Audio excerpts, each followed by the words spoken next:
বলবেন যে প্রথমবার রাজশাহী আপনার টিম গঠন করলো এবং চ্যাম্পিয়ন হলো, মানে এই চ্যাম্পিয়নের পিছনের উপাদান বা আমি রেসিপি যদি বলি যে কী কী ছিল আসলে, যে একদম টানা 10টা উইনে আর কি আনবিটেন চ্যাম্পিয়ন? আমি প্রথমেই আমাদের রাজশাহী স্টার এফসিকে ধন্যবাদ দিব, আমাদের নাবিল গ্রুপকে বিশেষ করে, এবং আমাদের রাজশাহী স্টার এফসির প্রেসিডেন্টকে। যিনি আসছেন আমাদের ফুটবলে, এটা আমাদের জন্য খুবই ভালো একটা দিক। আর আমাদের মেয়েদের কথা বলবো সবাই কমিটেড ছিল, খুব ডিটারমাইন ছিল চ্যাম্পিয়ন ট্রফিটা নেওয়ার জন্য, এবং আমরা সেটার জন্য পরিশ্রমও করেছি এবং আমরা শেষ পর্যন্ত সেটা পেরেছি। এই জন্য আমরা আসলে খুশি। আসলে আপনারা এই চ্যাম্পিয়নশিপে 2টা কম্পিটিটিভ ম্যাচ হয়েছে আমাদের চোখে আর কি, একটা পরাশগঞ্জের সাথে, আর আজকে 3-0 বলে জিতলেও এটা হলো অনেক কম্পিটিটিভ ছিল ফার্স্ট টাইম। আপনাদের কী মনে হয় যে কখনো মনে হয়েছে, ঝুঁকি মনে হয়েছে যে ট্রফিটা আমরা হেরে যেতে পারি, বা হলো এই মানে যে উদ্দেশ্য নিয়ে আমরা এই করছি সেটা নাও সম্ভব না? দেখেন, ফুটবলটা তো আনপ্রেডিক্টেবল। সো যত ভালো টিমই হোক আসলে রুখে দেওয়া পসিবল যে কোনো টিমের কাছে। আমরা এই যে গত ওয়ার্ল্ড কাপে কিন্তু দেখেছি যে আর্জেন্টিনাকে কিন্তু সৌদি আরবের মতো টিম কিন্তু আটকিয়ে দিয়েছিল। সো আমরা ওইটা মাথায় রেখেই মাঠে নেমেছি। আমরা জানি আর্মি একটা ব্যালেন্স টিম, খুব ভালো টিম, আমাদের ন্যাশনাল টিমের অনেক প্লেয়ার ওখানে আছে। সো আমরা ওইভাবেই আমাদের স্ট্র্যাটেজি ওইরকমই ছিল। এই লিগটা এক প্রকার প্রায় 2 বছরের কাছাকাছি পরে হলো, আসলে যে আপনারা কীভাবে বেনিফিটেড হলেন এই টুর্নামেন্ট থেকে? আমি যদি পারফরমেন্স বলি, সামনে ন্যাশনাল টিমের আছে, আমি যদি আর্থিক বলি, কীভাবে বেনিফিটেড হলেন? আসলে আমাদের মেয়েদের তো এমনিতেই টিম আসে না, তারপরেও মানে যে টিমগুলো আসছে এটা ভালো।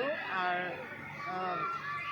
আমাদের মেয়েদের জন্য এটা ভালো হচ্ছে, কারণ আমরা একটানা টুর্নামেন্টের ভিতরে ছিলাম, ম্যাচের ভিতরে ছিলাম। এটা আমাদের জন্য ভালো দিক। এটা আমাদের মানে আমাদের সামনে কাপেও, এশিয়া কাপের আগে এটা কাজে দেবে।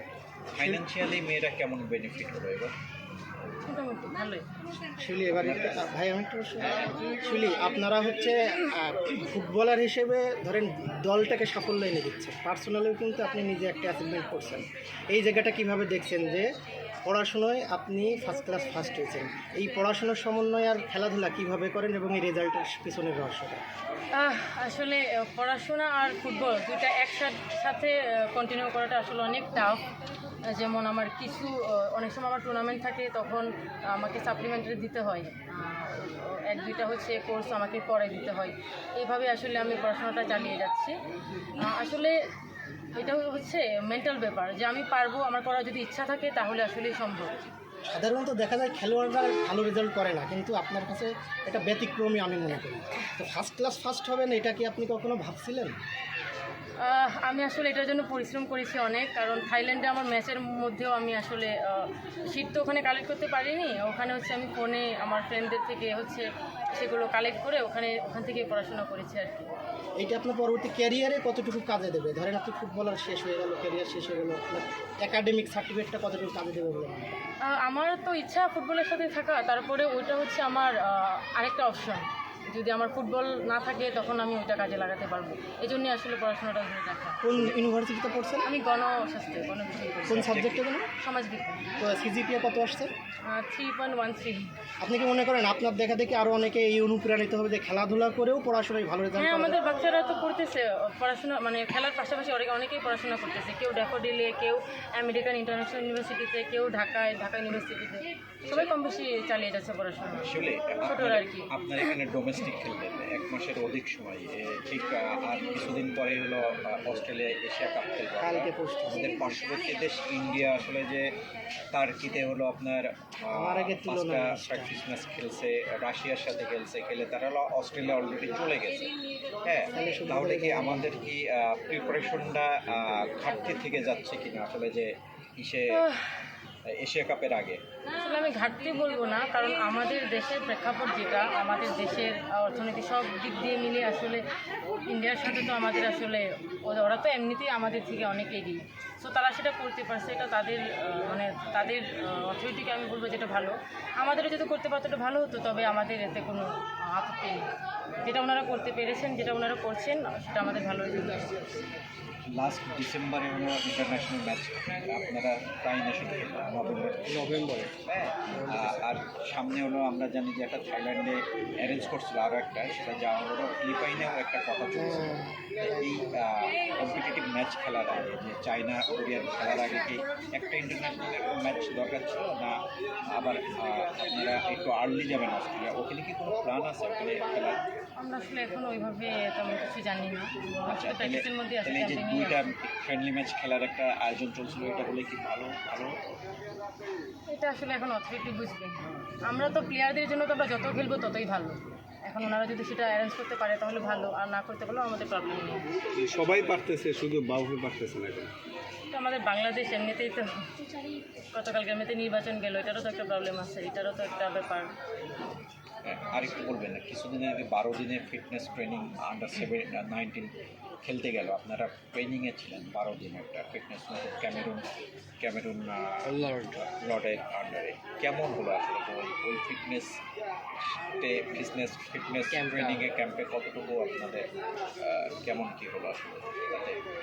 আজকের ম্যাচের জন্য আমি বলবো ওই ট্রেনিংটা আমাদের অনেক কাজে দিয়েছে আসলে। হ্যাঁ, আর আমরা অনেক হার্ড ওয়ার্ক করেছি এই কয়দিন।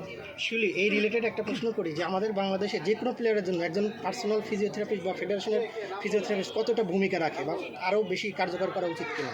এগুলো ইন্টারনাল, এগুলো আমি স্কিপ করি। আচ্ছা শিলা, আমার একটা প্রশ্ন আছে যে আমার যদি হিসাবে ভুল না হয়ে থাকে তাহলে তোমরা বসুন্ধরা কিংসের ওমেন্স টিম হয়ে হ্যাট্রিক লিগ চ্যাম্পিয়ন হয়েছো। গত লিগে নাসরিনের হইলে চ্যাম্পিয়ন হয়, আর এবার রাজশাহী স্টার্স, তার মানে টানা পাঁচটা লিগে চ্যাম্পিয়ন হয়েছেন। কোন লিগ শিরোপাটা তোমার কাছে স্মরণীয় এবং কেন? আমি বলবো এইবারের ট্রফিটাই, কারণ বাকি সবগুলো 4টা ট্রফি হচ্ছে আমরা পুরো ন্যাশনাল টিম ছিলাম, এইবার হচ্ছে আমাদের তো আলাদা আলাদা ছিল সবাই। এইবারেরটা একটু অনেকে বলতেছে এই লিগটা কম্পিটিটিভ ছিল। কেন কম্পিটিটিভ ছিল? আসলে কি কম্পিটিটিভ ছিল? কারণ ওই যে আমাদের প্লেয়ার সবাই এক দলে না, আগে যেমন সবাই খেলার আগেই বলে দিত যে এই টিম চ্যাম্পিয়ন হবে।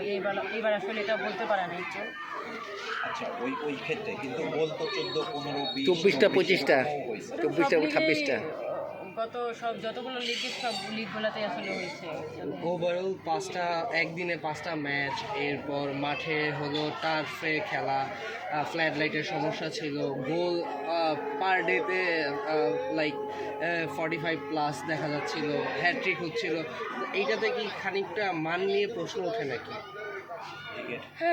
আমাদের প্লেয়ারদের আসলে জীবনে আসলে সমস্যা তো থাকবেই, সেটা ওভারকাম করেই তো খেলতে হবে।